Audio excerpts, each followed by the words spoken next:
Don't block the avoidant, don't beg, do this instead. Psychology explained. Have you ever felt the overwhelming urge to block an avoidant after they pulled away, ignored your messages, or treated you like you suddenly stopped existing in their world?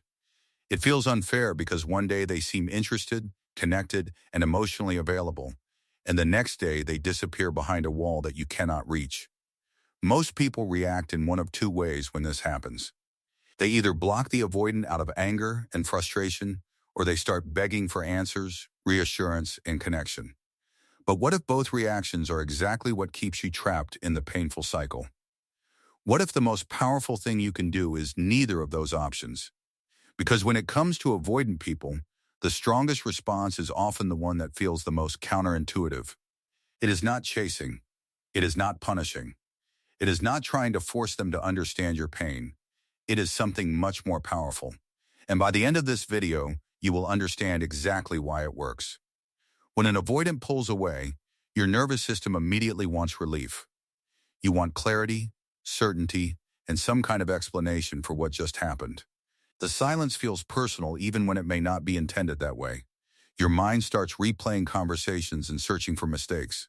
You wonder whether you said something wrong or whether you somehow caused their withdrawal. This uncertainty creates anxiety, and anxiety naturally seeks action. That is why people send long messages, make emotional pleas, or block the avoidant in a moment of hurt. They are trying to regain a sense of control over a situation that feels completely out of control. Unfortunately, these reactions usually create even more emotional chaos. Instead of helping you move forward, they keep your attention locked onto the avoidant. Blocking someone may feel empowering in the moment, and in some situations involving abuse or ongoing harm, creating distance is absolutely necessary. But many people block avoidance, hoping it will make the avoidant panic, chase, or suddenly realize what they lost. That expectation is often where disappointment begins.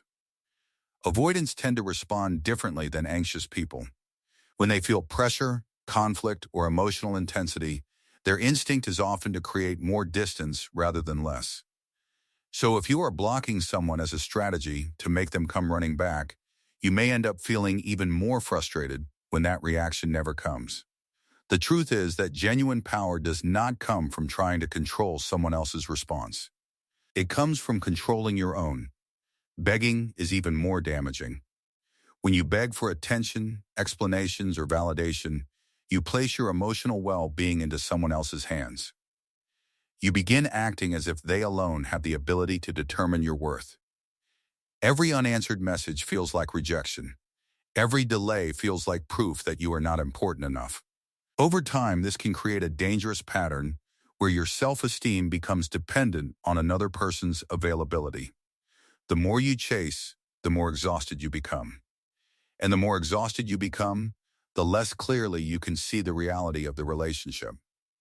Instead of evaluating whether this person is meeting your needs, you become obsessed with convincing them to stay. So if blocking is not the answer and begging is not the answer, what should you do? You should redirect your focus entirely back to yourself, not as a tactic, not as a manipulation strategy, not as a way to make the avoidant jealous.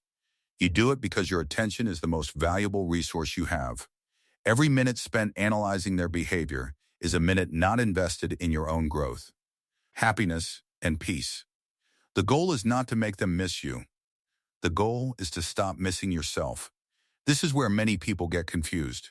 They hear advice about focusing on themselves, but secretly they are still hoping it will produce a reaction from the avoidant.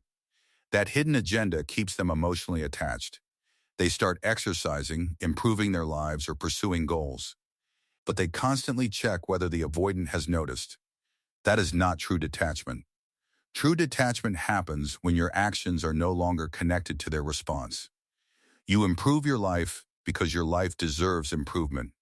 You pursue happiness because you deserve happiness. You heal because your future matters more than your past. One of the most powerful things you can do is embrace the silence instead of fighting it. Silence can feel uncomfortable because it forces you to face emotions that distraction normally hides.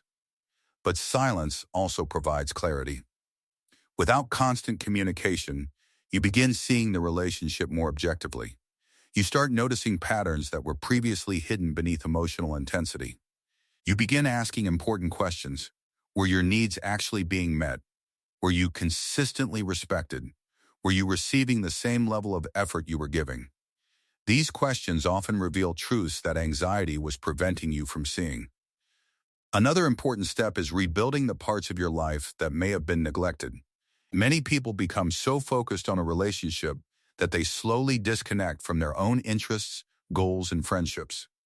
When the relationship becomes unstable, it feels like their entire world is collapsing. That is why it is essential to create a life that remains meaningful regardless of who stays or leaves. Reconnect with activities that make you feel alive. Spend time with supportive people who value your presence. Invest in skills, hobbies, and experiences that strengthen your identity. The stronger your connection with yourself becomes, the less power another person's absence has over you. Avoidants often expect emotional pursuit after they withdraw. They are accustomed to seeing people chase, question, and seek reassurance. When you stop participating in that pattern, something important happens. You break the cycle. You stop reinforcing the dynamic that has kept both people stuck. Whether the avoidant notices or not becomes irrelevant. What matters is that you are no longer abandoning yourself in an attempt to keep someone else close. Many people fear that if they stop reaching out, they will lose the avoidant forever.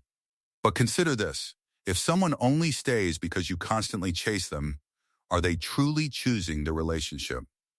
Healthy relationships do not require endless pursuit to survive. They involve mutual effort, mutual respect, and mutual investment. When you stop forcing connection, you create space for reality to reveal itself. Either the person chooses to engage willingly, or they do not. In both cases, you gain valuable information about the relationship. The greatest shift happens when you stop viewing the avoidant as the prize. For too long, many people focus on earning love, attention, and approval from someone who remains emotionally distant. They treat the relationship like a challenge to be won. But your value does not increase when an avoidant finally gives you attention. Your worth is not determined by someone's ability to recognize it. The moment you understand this, everything changes. You stop chasing validation and start creating it from within. You stop waiting for permission to feel good about yourself. You stop measuring your value through someone else's behavior. So if an avoidant pulls away, resist the urge to block them out of anger. Resist the urge to beg for explanations, affection, or reassurance. Instead, do the one thing that truly changes your life. Turn your attention back toward yourself. Build a life that feels meaningful with or without their participation. Protect your peace instead of protecting your attachment. Choose self-respect over emotional desperation. And remember that the strongest position is not the one where someone finally chooses you. It is the position where you have already chosen yourself. Because when you genuinely stop chasing, stop proving, and stop abandoning your own needs, you gain something far more valuable than an avoidance attention. You gain your freedom.